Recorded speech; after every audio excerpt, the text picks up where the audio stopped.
Hello everyone, and as what you're seeing in front of you, I have received a Bren. What mark of Bren is it? This is a Bren Mark 3. It has been deactivated. It was deactivated in 2013. And it's an old spec. There's the magazine. So, let's talk about the gun. So this is a Bren Mark 3. If I go and bring the gun on over. Can't bring it over by much. I like to call this something the people in the United States can't own, because in the US the ATF have banned fully automatic machine guns. That's our open bolt. This is one of them. This is open bolt. So what I am going to do is I'm going to take you through the Bren.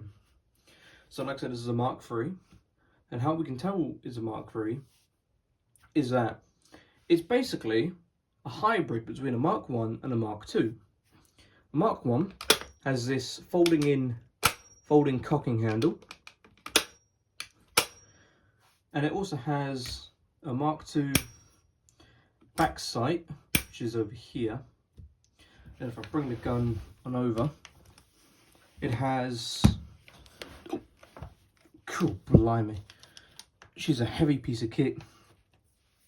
She has telescopic adjustable legs like the Mark I. She also has flat tripod feet like the Mark II, where it has spiked feet. It is heavy.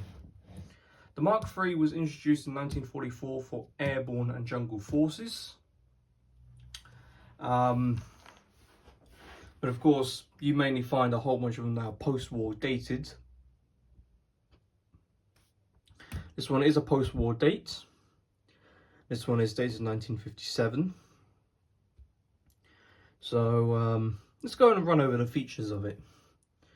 So we have a pistol grip, trigger, your back sight, your magazine release. On the top, you have a dust cover. Yes, the Bren gun has two dust covers. There is this one on top, which covers up the top of the action, and you have one that's underneath the gun. So what I'm going to do is get some close-ups of the gun itself. So then you're now looking from the top of the gun, and we have this dust cover here that slides off. There's your bolt. You got your folding cocking handle that is non-reciprocating, and just take a look at the inside. That is a nice bolt. You can see I pulled it all the way to the rear. The bolt comes forwards and down, and now the gun is cocked and ready to go. And you might be wondering what this is underneath. This is the dust cover. The Bren, like I said, has two dust covers. This one on the top, and that one underneath. The interesting part is if I actually grab the cocking handle, just make sure it's actually off safe. If I grab it, as you can see, as the bolt moves forward, it pushes the dust cover out the way. So it picks up the round, fires, comes back, and it would eject that round. So now we're on the other side of the Bren gun. And as you can see, there's the other side of the magazine. Here we have the back sight. I'll get into the sight setting in a minute. This one is dated. As you can see, there's a D, and there is 1957. So this is a Enfield made gun. So if you find a D and then with a superimposed E, it's made by Enfield. And as you can see on the back, it says Bren Mark III. To which we'll go and take a look at the trigger and its safety positions. I decided to take the phone out, the tripod, just so you get a better image of the markings. So as you can see, there's the D and there's the E. So that is Enfield 1957 Bren Mark III. And here is your safety positions. You got ASR. So currently, if you flip this into the middle, that is safe. You flip it to the back, that is repetition. And you flip it to the other way for automatic. And really, this is kind of like a an AR-15, as in the control group, because it's literally, you could actuate this with your thumb.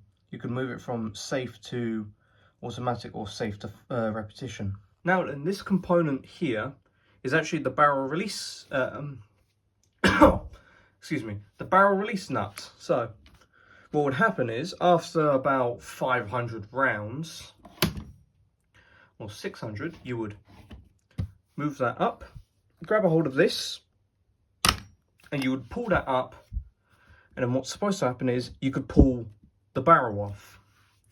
But however, as this is a deactivated gun before 1988, the barrel has been welded on here.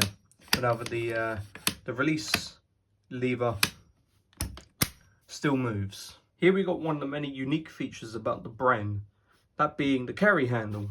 So as you can see at the top, it's just in its standard carry position, so you could carry it like that. And you fold it down, to here.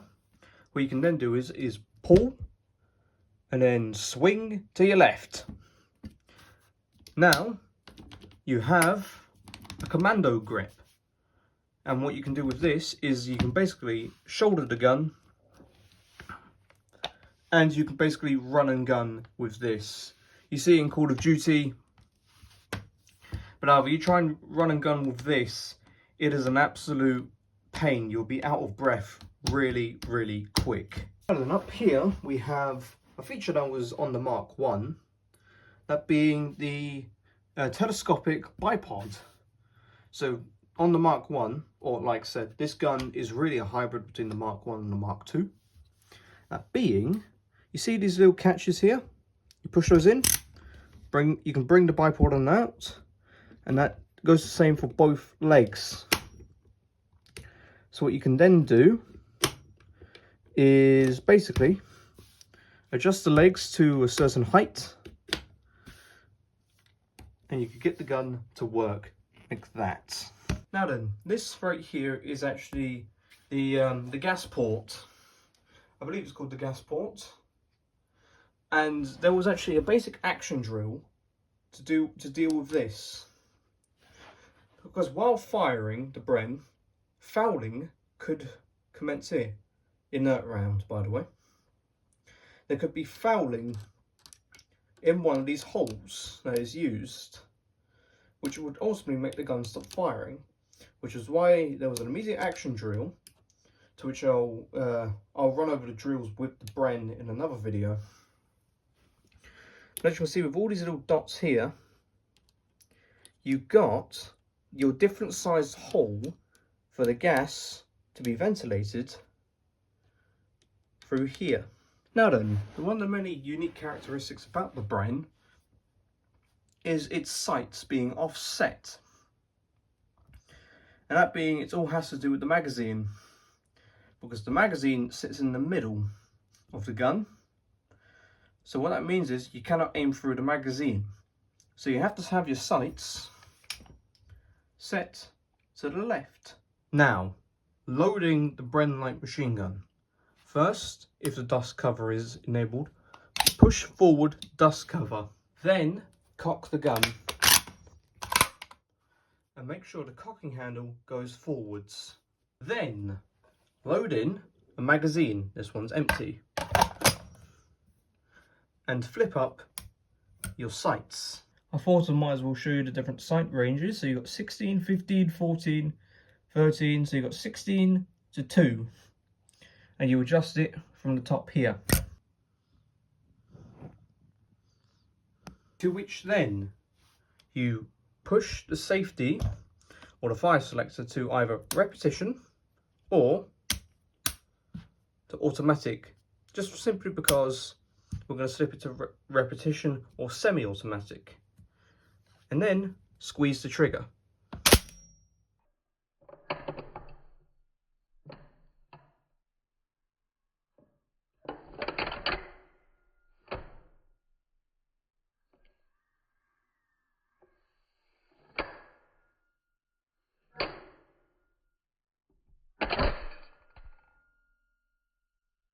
Now then, that was just a short and quick video about the Bren Light Machine Gun. Hopefully I've covered everything about the, or what to know about the Bren. If you guys want me to do a full in-depth video covering the Bren, then please let me know. And if you like seeing this sort of content, then please hit the subscribe button, turn on notifications, and also like the video as well. And also leave a comment down below. I always like reading through the comments, and also gives me good feedback to put in for the next videos. And thanks for watching.